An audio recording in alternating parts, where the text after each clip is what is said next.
Myself Sonam. Today I will teach UGC NET exam, paper first, unit second, research aptitude. I am faculty of KP Education and channel with Ashwini sir. ठीक है. और आज मैं आपको research aptitude के बारे में बता रही हूँ कि रिसर्च होती क्या है. रिसर्च का मीनिंग है री प्लस सर्च, यानी किसी चीज़ को बार बार खोजना. लेकिन किसी चीज़ को खोजना बट उसको, इसका फर्स्ट पॉइंट है द सिस्टमेटिक इन्वेस्टिगेशन. मीन्स उसको सिस्टमेटिक तरीके से इन्वेस्टिगेट करना, सिस्टमेटिक तरीके से खोजना. और सेकंड है उससे क्या होता है, अगर हम किसी चीज़ को सिस्टमेटिक तरीके से इन्वेस्टिगेट करेंगे तो हमारे पास एस्टैब्लिश न्यू फैक्ट्स, कुछ फैक्ट्स एस्टैब्लिश होंगे और उससे हमारा एक कंक्लूजन, नया कंक्लूजन निकल कर बाहर आएगा. उस कंक्लूजन को हम जर्नलाइज करेंगे. फॉर एग्जाम्पल कैसे, आज हमारे पास कोरोना वायरस है. कोरोना वायरस को पहले हम सिस्टमेटिक तरीके से, कोरोना वायरस के लिए हमें सबसे पहले हमें इसका पता लगना था कि इस बीमारी का इलाज क्या है. उससे पता चला कि इसके लिए एक वैक्सीन होना बहुत ज़रूरी है. तो कोरोना वायरस के इलाज के लिए सिस्टमेटिक इन्वेस्टिगेशन क्या हुई, हमारे पास एक नया फैक्ट बाहर निकल के आया, वो था वैक्सीन. हमने जब कोरोना वायरस के ऊपर सर्च किया, उसका टेस्ट किया उस वायरस का, तो हमारे पास एक चीज़ बाहर निकल के आई, वो थी न्यू फैक्ट्स. न्यू फैक्ट्स क्या था वो हमारा, वो थी वैक्सीन. ठीक है.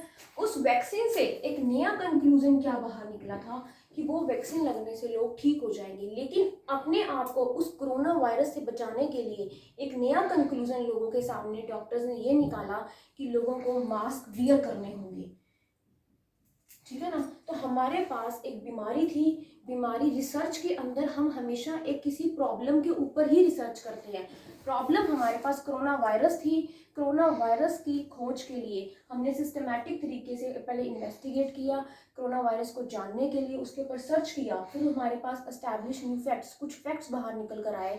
जो फैक्ट था वो पहला था वैक्सीन. उसके बाद हमने उसे न्यू कंक्लूजन बाहर निकाला, मास्क.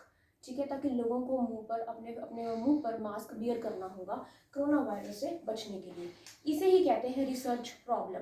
इसके ऊपर हमने एक रिसर्च किया. बट किसी भी चीज़ के ऊपर रिसर्च करने से पहले हमें ये पता होना चाहिए कि उस चीज़ के ऊपर पहले रिसर्च हो चुकी है कि नहीं. ठीक है. तो रिसर्च का मीनिंग यही होता है, अगेन एंड अगेन. रिसर्च को कहते हैं this is a way of thinking.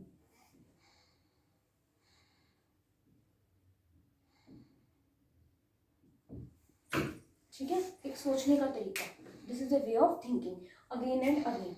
ये था हमारा रिसर्च कि व्हाट इज रिसर्च, रिसर्च होती क्या है. अब रिसर्च के जो रिसर्च प्रोसेस होता है वो ऐसे नहीं कि एकदम आपने कोई भी टॉपिक, कोई भी प्रॉब्लम ली और उसके ऊपर आपने लिखना शुरू कर दिया. ऐसा नहीं होता. थीसिस में भी ऐसा नहीं होता.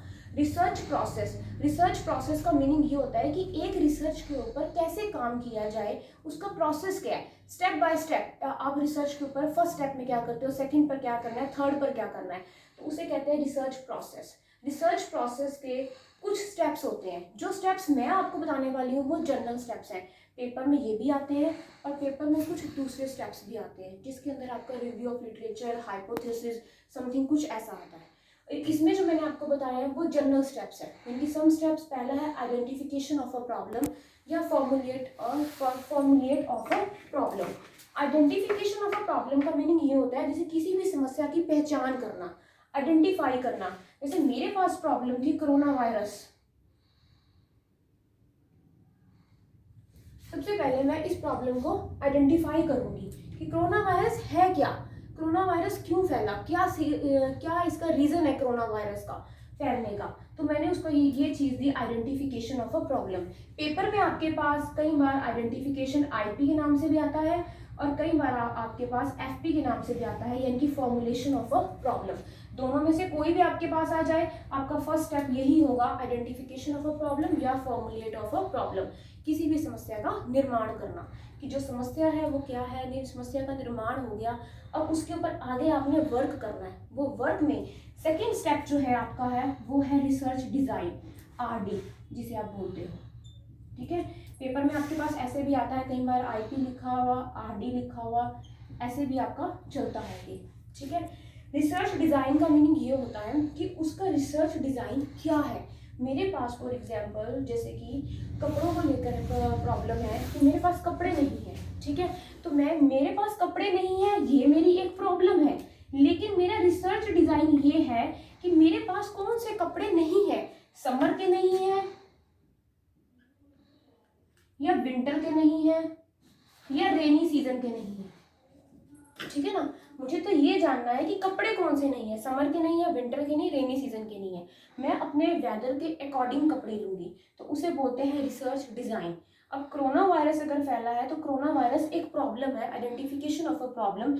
इसका रिसर्च डिजाइन क्या है कि कोरोना वायरस फैला कैसे, कहाँ से फैला और इसके अफेक्ट क्या है, कितने लोग इससे अफेक्टेड हुए कोरोना वायरस से। रिसर्च डिजाइन ये है कि आप कोरोना वायरस की इन्वेस्टिगेशन करना कहाँ से स्टार्ट करोगे। सबसे पहले ये कौन सी कंट्री में गया था, कौन सी कंट्री में हुआ ये कोरोना वायरस, तो उसे कहते हैं रिसर्च डिजाइन।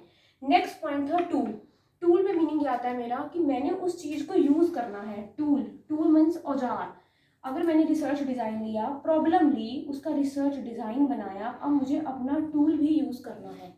टूल यूज करने के लिए पहला ये है, अगर कोरोना वायरस बहुत सारी 60 कंट्रीज में फैला हुआ है, लेकिन मुझे कहा जाता है, चलो नेक्स्ट क्लास आपकी, मैं भूल गया